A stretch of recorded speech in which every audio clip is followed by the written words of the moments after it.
प्रामाणिकपणे आणि लोकशाही तत्वांनी चालतो एवढंच अध्यक्ष मत सांगतो. धन्यवाद. धन्यवाद जी.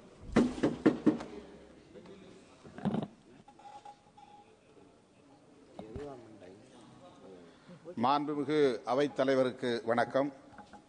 குடியரசுத் தலைவரின் உரை மீதான நன்றி தெரிவிக்கும் தீர்மானத்தில் உரையாற்றக்கூடிய இந்த அரிய வாய்ப்பை எனக்கு வழங்கியமைக்காக முதலில் என்னுடைய நன்றியை உரித்தாக்குகிறேன். மேதகு குடியரசுத் தலைவர் அவர்களின் உரை பட்ஜெட்டுக்கான ஒரு முன்னோட்ட அறிக்கை என்று நாம் கூறலாம். நிதிநிலை அறிக்கையில் இந்த அரசு என்ன அறிவிக்கப் போகிறது என்பதை முன்கூட்டியே அறிவிக்கக்கூடிய ஒரு உரையாக குடியரசுத் தலைவரின் உரை அமைவது இயல்பானது.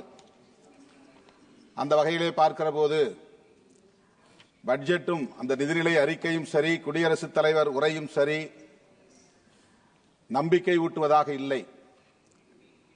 பட்டியல் சமூகத்தினர், பழங்குடியினர், சிறுபான்மையினர், இதர பிற்படுத்தப்பட்ட வகுப்பினர் உள்ளிட்ட விளிம்பு நிலை மக்களுக்கு மிகுந்த ஏமாற்றத்தை அளிக்கும் உரையாக குடியரசுத் தலைவரின் உரை அமைந்திருக்கிறது என்பதை வேதனையோடு நான் குறிப்பிட கடமைப்பட்டிருக்கிறேன்.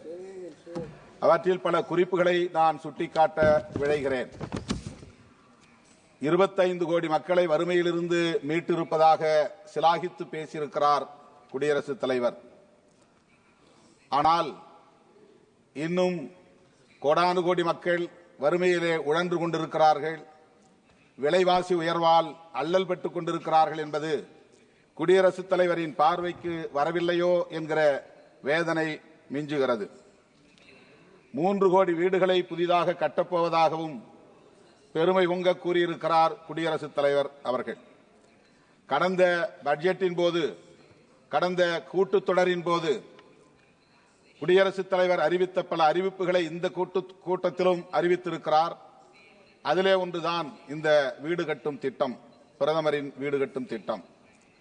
கடந்த முறை 54,500 கோடி ரூபாய் ஒதுக்கீடு செய்து அதில் 32,400 கோடி மட்டுமே செலவழித்திருக்கிறது அரசு. சரிபாதியாக செலவை குறைத்து விட்டார்கள். 22,100 கோடி ரூபாய் செலவிடவில்லை.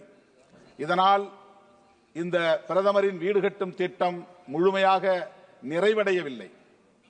ஆங்காங்கே தொடங்கிய பணிகள் அப்படியே கிடக்கின்றன.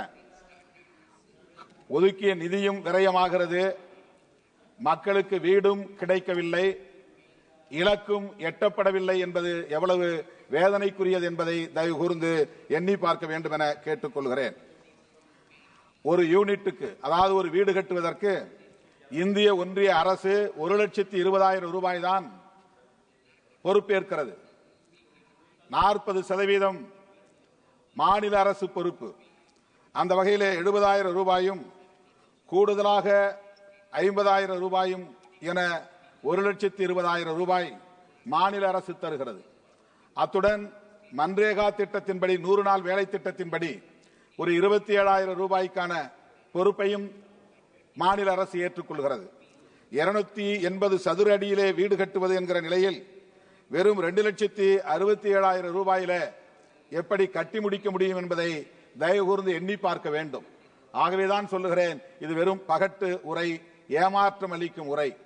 ஒரு சதுர அடிக்கு குறைந்தது 2,000 ரூபாய் என்று எடுத்துக்கொண்டால் கூட 280 சதுர அடிக்கு குறைந்தது 5 லட்சம் ரூபாய் தேவைப்படுகிறது.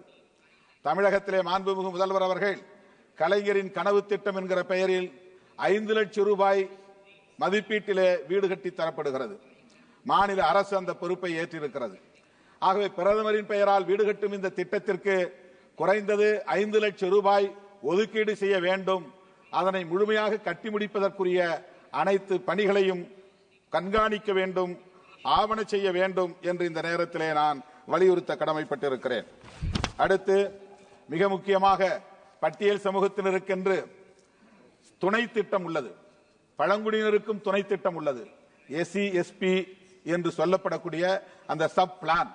அதன்படி பார்க்கிற போது மக்கள் தொகை கணக்கின்படி 15% அளவில் நிதியை பட்டியல் சமூகத்தினருக்கென்று ஒதுக்கீடு செய்ய வேண்டும். 7.5% பழங்குடியினருக்கென்று ஒதுக்கீடு செய்ய வேண்டும். அதுதான் துணை திட்டத்தின் அடிப்படையாகும். 50,65,000 கோடி நம்முடைய செலவு திட்டம் இந்த அரசு அறிவித்திருக்கிறது.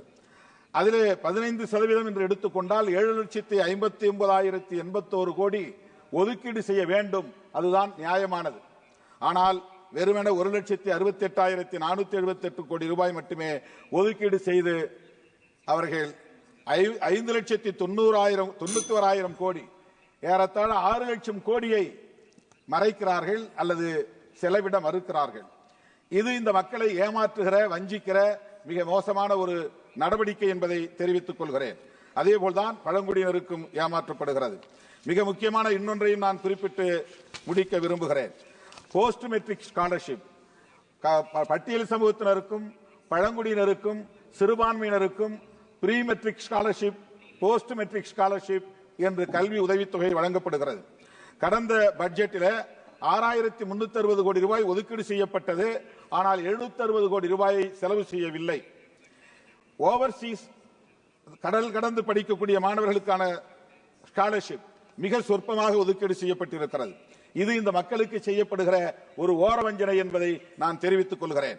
மிக முக்கியமாக சிறுபான்மை சமூகத்தினரை சார்ந்த மாணவர்களுக்கு ப்ரீ மெட்ரிக் ஸ்காலர்ஷிப் போன முறை 326 கோடி ரூபாய், இந்த முறை அந்த 326 கோடி ரூபாயில் வெறும் 90 கோடி தான் செலவு செய்திருக்கிறார்கள். இப்போது 195 கோடி தான் ஒதுக்கீடு செய்யப்பட்டிருக்கிறது. இது ப்ரீ மெட்ரிக். போஸ்ட் மெட்ரிக் ஸ்காலர்ஷிப்பில் கடந்த முறை 1,145 கோடி, அதில் வெறும் 344 கோடி தான் செலவு செய்யப்பட்டிருக்கிறது. இப்போது அதையும் 700 கோடி குறைத்து 413.9 கோடி தான் ஒதுக்கீடு செய்யப்பட்டிருக்கிறது. இது திட்டமிட்டு சிறுபான்மையினரின் கல்வியை அழித்தொழிக்கக்கூடிய, சிதைக்கக்கூடிய, அவர்களை இருட்டிலே தள்ளக்கூடிய ஒரு மோசமான சதி முயற்சி என்பதை இந்த நேரத்தில் நான் சொல்லிக்கொள்ள கடமைப்பட்டிருக்கிறேன். குடியரசுத் தலைவர் உரை பாஜக அரசை பாராட்டுகிற வெறும் பகட்டு உரையாகத்தான் இருக்கிறதே தவிர ஒரே முடித்துக் கொள்கிறேன். No, I have given you 2 minutes more than I have given you 2 minutes more than what is allotted to you. Thank you. Please go ahead. Sabapathi மहोदय என்பதை சொல்லி இந்த வாய்ப்புக்கு நன்றி கூறி முடிக்கிறேன். धन्यवाद सभापति महोदय। आज आपने महामहिम राष्ट्रपति महोदय के